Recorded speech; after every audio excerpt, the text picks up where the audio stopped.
Пазарджиите остро контра измените на законот. Велат дека и досега едва преживувале и дека новото законско решение и дополнителните давачки ќе ги дотолчат. Од 1 јануари сите ќе треба да имаат лиценци и да плаќаат персоналец како и придонеси за здравствено и за пензиско осигурување. Програмски не знам што им е целта, но и вака не оди, а онака ќе биде веројатно и бетар.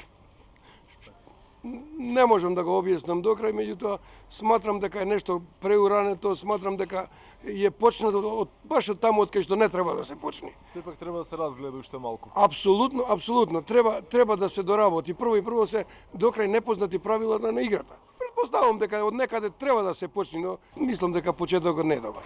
Тоа не е во ред, пошто и така е ситуацијата не е како што треба и плюс ова дозгора ќе биде катастрофа, па чак може да се уничти пазарите.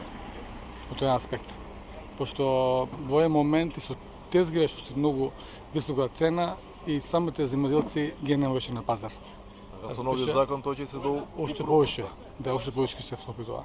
Новиот закон забранува на тезгите да продаваат пензионери, вработени и сите други кои добиле некаков хонорар. Пазарджиите ќе мора да имаат и лиценци кои ќе ги контролира пазарната инспекција. На зелените пазари ќе биде забранета и продажба на текстил, обувки и други непрехранбени производи. Во меѓувреме и Стопанската комора побара одложување на законот. Нивните анализи покажале дека со него бројот на трговци ќе опадне за околу 30%. Инаку во Македонија има меѓу 20 и 25 илјади закупци на тезги. Дополнително владата не отстапува. Новото законско решение ќе почне да се применува на 1 јануари.